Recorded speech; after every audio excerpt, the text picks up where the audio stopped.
नमस्कार, मैं हूँ मनविंदर। आप सभी राष्ट्रवादियों का एमबीए नेटवर्क में एक बार फिर से बहुत-बहुत स्वागत है। आपसे निवेदन भी है, चैनल को सब्सक्राइब कर लीजिए, वीडियो को लाइक कर लीजिए और देखिए अंत तक हमारे साथ इस चर्चा में बने रहिए। तो एक तरफ दिल्ली ब्लास्ट के बाद एनआईए एक्टिव है, एक के बाद एक देश के भीतर के ही गद्दार पकड़े जा रहे हैं। दूसरी तरफ जैसा कि अमित शाह जी ने कहा था, चेतावनी दी थी कि नक्सलवाद को वो खत्म करेंगे। तब इस कड़ी में छत्तीसगढ़ में एक बड़ी सफलता की खबर आ रही है। बस्तर के जंगलों में नक्सलवाद की बड़ी ताकत बनकर घूम रहा खुखवार नक्सली कमांडर माडवी हिड़मा ढेर हो गया है। उसकी पत्नी को भी ढेर किया गया है। ये सब विदेशी ताकतों की कठपुतलियां ही हैं। लेकिन जैसे-जैसे दिल्ली ब्लास्ट में एनआईए कड़ियां जोड़ रही है तो उससे पता चलता है कि ये एक दिन की प्लानिंग नहीं है। तो मेरे साथ जुड़ चुके हैं lieutenant general Dushyant Singh ji. General साहब नमस्कार, बहुत-बहुत स्वागत है आपका शो में। नमस्कार। जनरल साहब पहले बात करते हैं दिल्ली ब्लास्ट की कि कैसे एक के बाद एक प्याज की तह की तरह परतें खुलती चली जा रही हैं और ये भी दिख रहा है कि देश के भीतर कैसे गद्दार जमे हुए बैठे थे और एक दिन का काम तो सर ये है नहीं। जी सर। देखिए पहले भी मैंने आई थिंक आपके शो में ये बताया था कि जो इस तरह की वारदात होती है ये ऑल ऑफ अ सडन नहीं होती है। इसके पीछे काफी तैयारी की जाती है, कई लोगों को जोड़ा जाता है, फाइनेंस की एक ट्रेल होती है, एक्सप्लोजिव की एक ट्रेल होती है और मैन पावर की एक ट्रेल होती है, रेडिकलाइजेशन होता है। तो ये सारी चीजों को करने में समय लगता है। जैसे वो जो लेडी जो पकड़ी गई है लखनऊ जी, कानपुर की शाहीन, शाहीन, डॉक्टर शाहीन। वो रेडिकलाइजेशन कर रही थी, ठीक है, लोगों को अपने विचारधारा से जोड़ रही थी। तो उससे होता क्या है कि आपकी ओवरऑल स्ट्रेंथ बढ़ती है, चीज़ों को छुपाने के लिए जगह मिल जाती है, रहने के लिए जगह मिल जाती है। जहाँ आप रह रहे हैं, वहाँ पे आस-पास के लोग फिर वो उसी तरह के होते हैं जो उनको सपोर्ट करते हैं या फिर वो इस तरह से काम करते हैं कि उनको पता ना चले। आपके साथ बड़े मिल-जुल के रहेंगे, ऐसा लगेगा कि आप वो कोई खतरा नहीं है किसी के, लेकिन ये होता है। सो प्लानिंग तो ये डेफ़िनेट बात है, ऐसी चीज़ें ओवरनाइट नहीं होती हैं, पहली चीज़। तो जहाँ प्लानिंग होती है उसमें कोई अगर कमज़ोर कड़ी होती है, अगर वो कमज़ोर कड़ी पकड़ लिया आपने, तब फिर वो इनके तार खुलने शुरू हो जाते हैं। जैसे कि आपने बोला, प्याज की तरह परतें खुलती जाएँगी। लेकिन मैं यहीं आपको सावधान भी करना चाहूँगा और देश को भी बताना चाहता हूँ कि जो आतंकवाद आजकल जो हो गया है, ये अब पुराने आतंकवाद से अलग हो गया है। इसमें चीज़ें अलग क्या हो गई हैं? सबसे पहले तो नेटवर्क आइसोलेट हो गए हैं। यानी कि अगर आप सोचें कि इसके तार सीधे जुड़ जाएँगे जेईएम से, मुश्किल होगा। क्योंकि अब जो नई टैक्टिक्स इस्तेमाल कर रहे हैं आतंकी, वो छोटे-छोटे ग्रुप्स होते हैं। मैं इनको स्टारफिश नेटवर्क बोलता हूँ। एक पुरानी किताब भी लिखी है किसी ने, उन्होंने ये 2006 में ये किताब लिखी थी कि नया जो आतंकवाद फैल रहा है, उसमें लीडर की कमी नहीं है बल्कि आइडियोलॉजी की ज़्यादा ज़रूरत है। तो दैट इज़ आपने देखा होगा कि वो शाहीन जो थी एक तरह से आइडियोलॉजी रेडिकलाइजेशन पे ज़्यादा जोर दे रही थी। उससे क्या होगा कि अपने आप जैसे दिल्ली में एक नेटवर्क बना है, उसी तरह से एक हैदराबाद में नेटवर्क बन सकता है, एक अहमदाबाद में बन सकता है या गुजरात में बन सकता है, एक केरला में बन सकता है, वेस्ट बंगाल में बन सकता है। जहाँ पे ये ज़मीन मिलेगी ना उसको क्या बोलते हैं फर्टाइल ज़मीन मिलेगी, वहाँ पर इस तरह के नेटवर्क होंगे और इन नेटवर्क्स का आपस में कनेक्शन नहीं होगा। अगर इनका आपस में कनेक्शन नहीं होगा, तो आप इनके तार को परतें जो है कुछ देर के बाद परतें बंद हो जाएँगी। तब वो दूसरे को ढूँढने के लिए उतना ही और मेहनत करनी पड़ेगी और उसके लिए जो हमारी जो पुलिस की जो संस्थाएँ हैं, जो हमारा इन्वेस्टिगेशन संस्थाएँ हैं, जो इंटेलिजेंस संस्थाएँ हैं, इनको और डिसेंट्रलाइज़ करना पड़ेगा और एक बीट कांस्टेबल को आपको स्ट्रॉन्ग बनाना पड़ेगा ताकि बीट कांस्टेबल जो है, वो सूँघ सके इस तरह की चीज़ों को और सूँघने के बाद अपने पास ही ना रखे। उसको तुरंत अपने ओहदेदारों को बताए ताकि उसके ऊपर फिर सीबीआई, आईबी सीबीआई तो नहीं आईबी वगैरह इसके ऊपर अपना कार्रवाई कर सकें, बाहर का एंगल देख सकें। तो ये कई सारी चीज़ें होती हैं जो कि इस तरह के नेटवर्क में आजकल की जो नई नई जो आतंकवाद की जो कार्रवाई होती है वो इन्फ्लुएंस होती है। और दूसरी जो चीज जो आज का नया आतंकवाद करता है वो टेक्नोलॉजी का काफी सहारा लेता है। तो टेक्नोलॉजी भी इस तरह से अब देखिए व्हाट्सएप ही है, एंड टू एंड सिक्योर है, तो उसको भी ट्रेस करना मुश्किल हो जाता है। टेलीग्राम है, सिग्नल है, इतने सारे प्लेटफॉर्म बन गए कि सारों को चेक करना मुश्किल हो जाता है। अक्सर देखा गया है कि सिग्नल एक प्लेटफॉर्म है, उस पर ज़्यादा लोग बातचीत करते हैं, इस तरह का कार्रवाई करते हैं।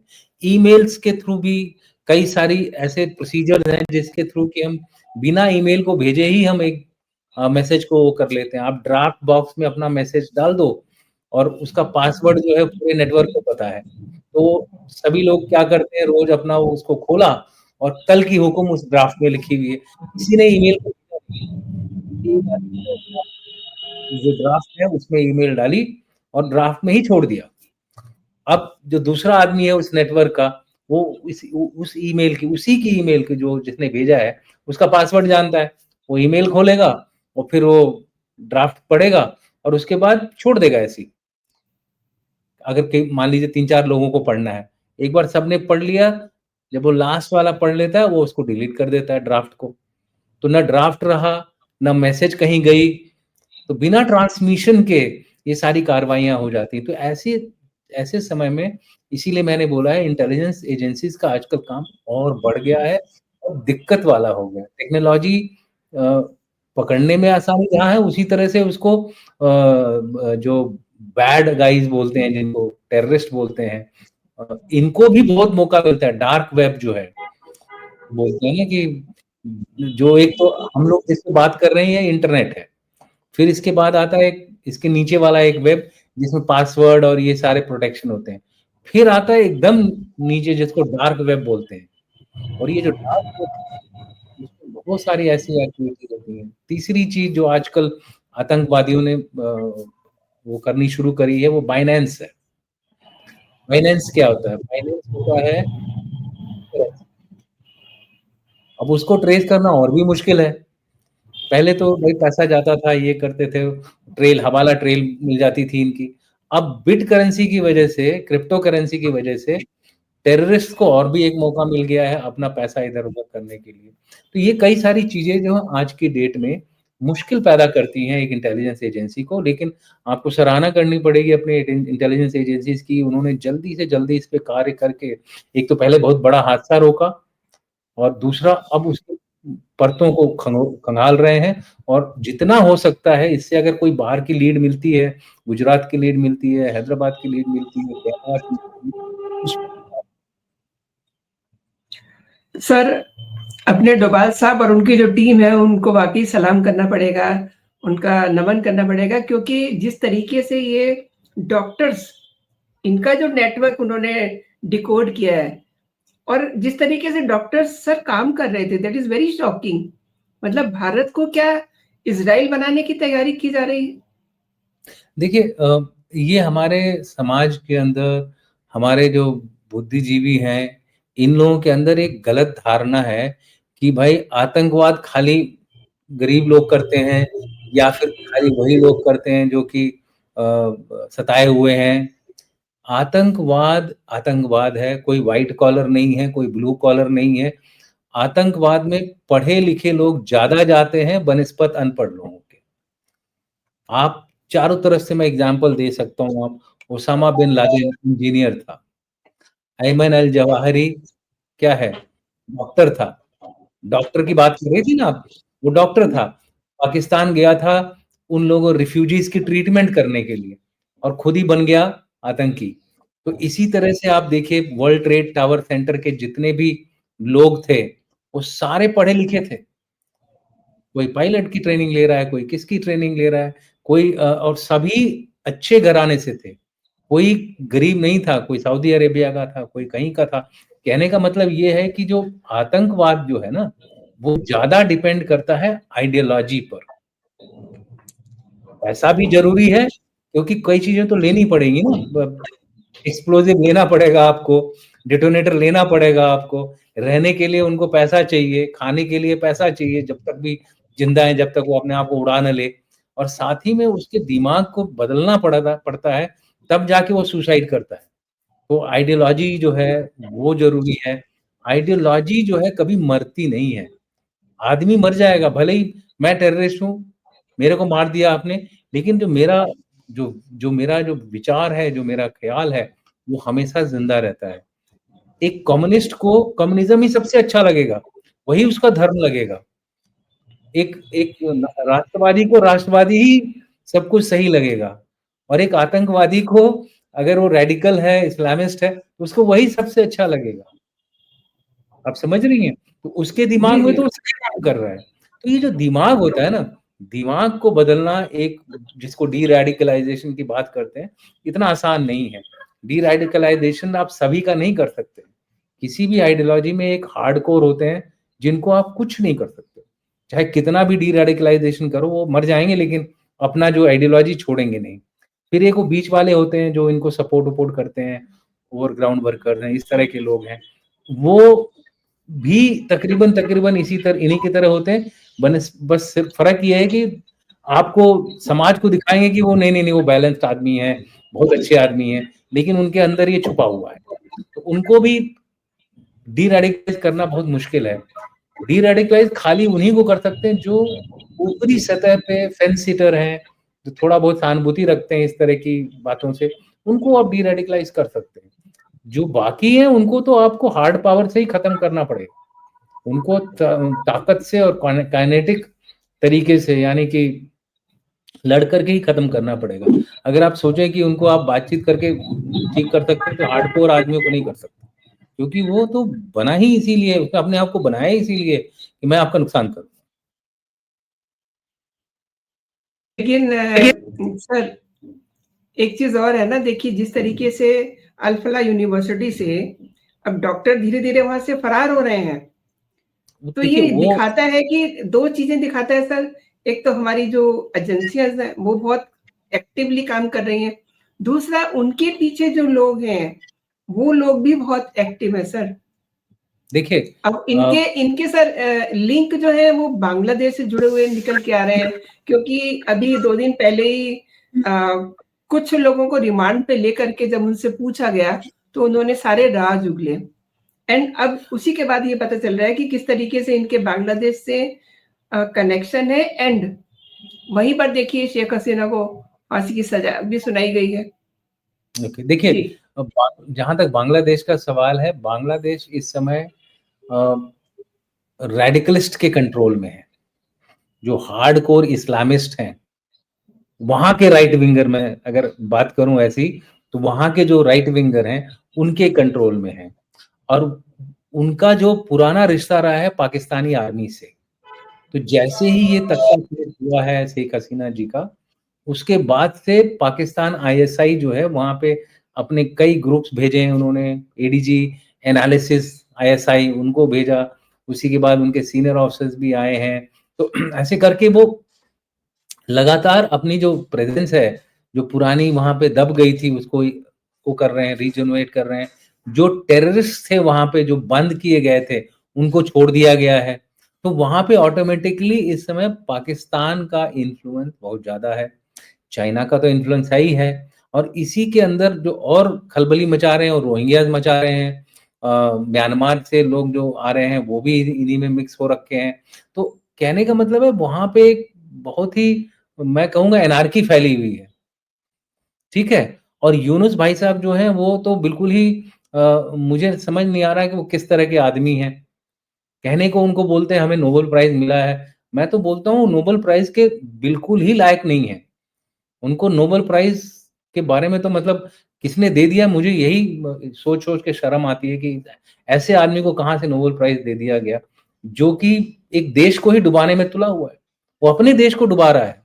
अगर वो सोचता है कि भारत से वैर करके, भारत के अगेंस्ट खड़ा होकर के अपना कल्याण कर लेगा, तो मुझे नहीं लगता कि वो सही रास्ते पे जा रहा है। देखिए भारत कोशिश करता है कि हम अपने पड़ोसियों के साथ ठीक-ठाक से रहें और इस तरफ काम भी करते हैं। लेकिन अगर आप इस तरह की हरकत करोगे, एंटी इंडिया हरकत करोगे, तो गलत होगा ही।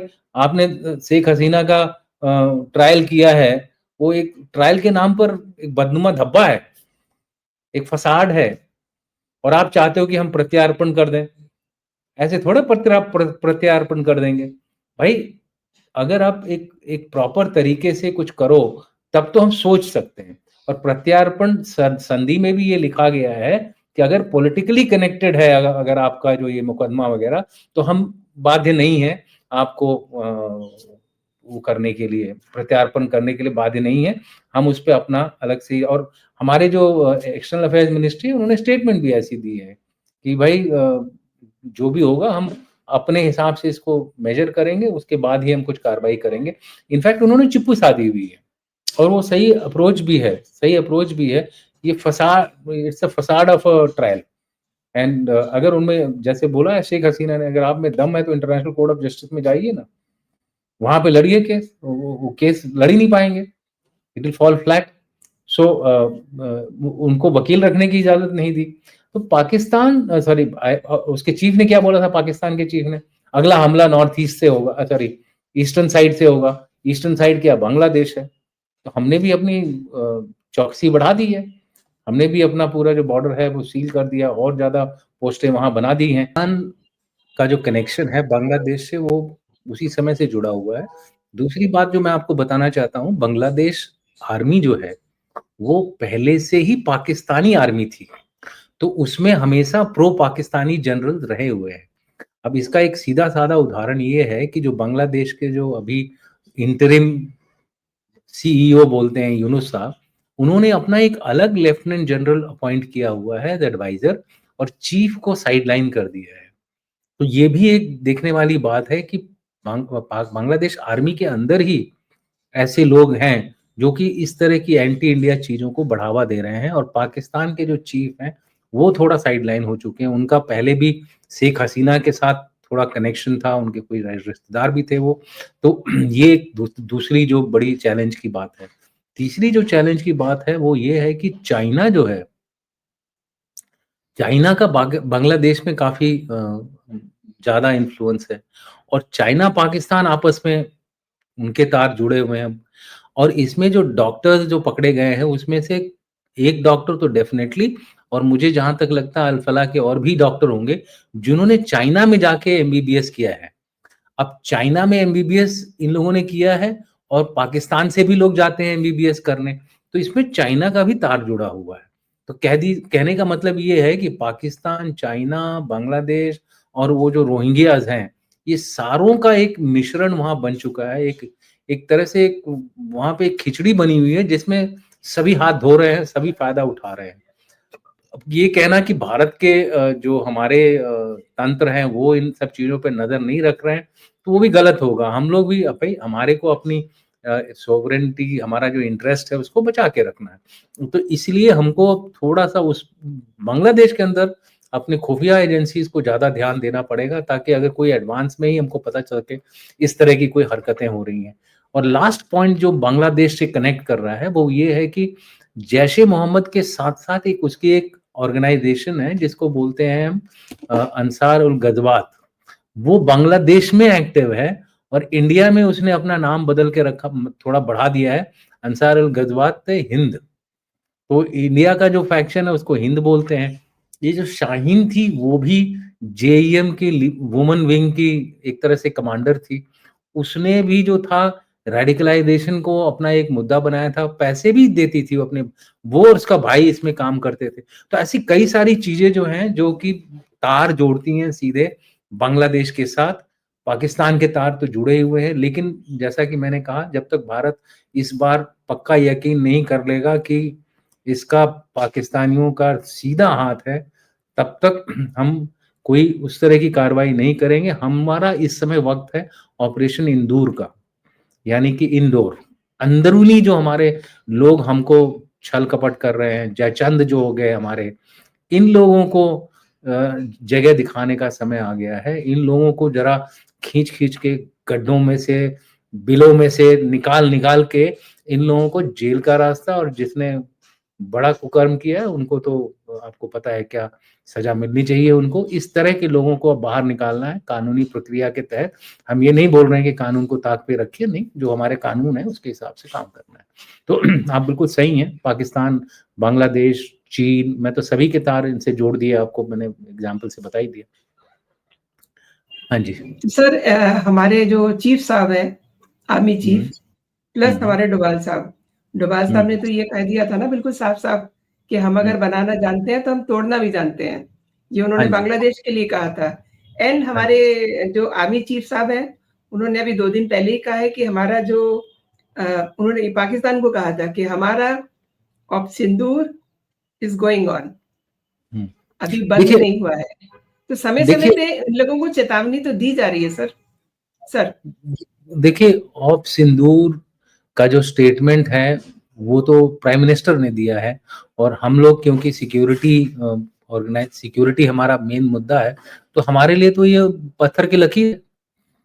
अगर प्राइम मिनिस्टर ने हमें बोला है कि ऑफ सिंदूर चल रहा है, और हमारे हिसाब से भी लगता है कि जो हमने ट्रेलर दिखाया था 88 घंटे का, जो चीफ ने भी बोला कि वो तो ट्रेलर ही था, पहले ही उन्होंने घुटने टेक दिए थे, लेकिन ये बहुत शातिर दुश्मन है। ये जरूरत पड़ती है घुटना टेक देता है, अपने 93,000 लोगों को सरेंडर भी कर देता है, फिर भी बोलता है कि भाई मैं जीता हूं, पूरी तरह से हार गया सिंदूर में, फिर भी बाद में उठ के बोलता है मैं जीता हूं, खुद को फील्ड मार्शल बना लेता है। ये एक ऐसा देश है जो कि हार हार में भी अपने पब्लिक को जीत पेश कर देता है और बेच देता है। तो ऐसे ऐसे देश को मेरा तो यही मानना है कि जब दोबारा अगर मौका दिया तो जैसे चीफ ने बोला ना, इस बार हम आपको वो वाला मौका नहीं देंगे कि भाई आप घुटने पे गिर गए तो हम आपको छोड़ देंगे, वो वाला काम नहीं होगा। और उसके लिए दबा के तैयारी हो रही है, रच के तैयारी हो रही है।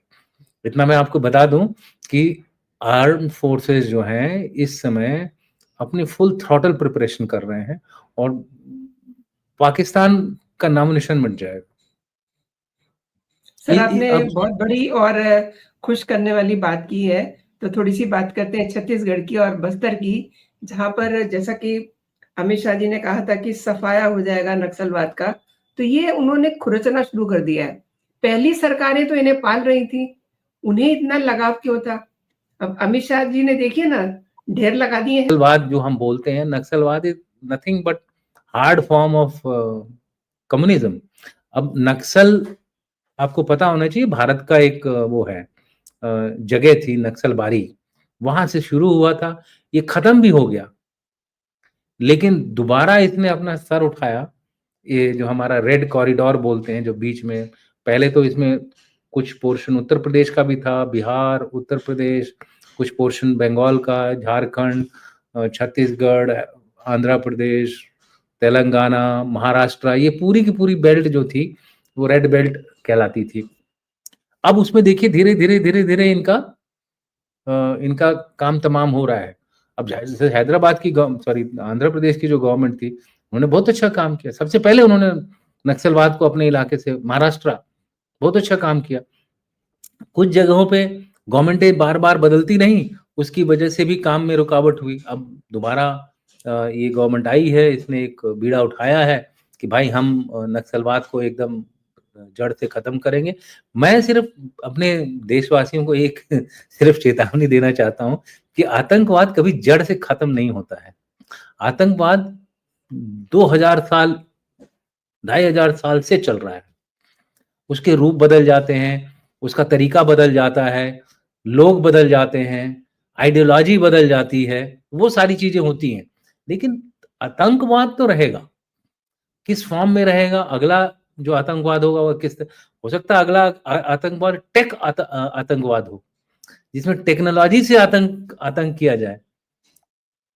पूरा का पूरा जो बैंक किसी देश की इकोनॉमी को खराब कर दिया, वो भी आतंकवादी हुआ। दो तीन एयर आपने बिल्कुल सही दो तीन बात की है क्योंकि दो 2 तीन दिन पहले एयरक्राफ्ट देखा दिए, जी। 2-3 एयरक्राफ्ट क्रैश करा दिए, 800-900 लोगों को तो आपने ऐसे ही मार दिया।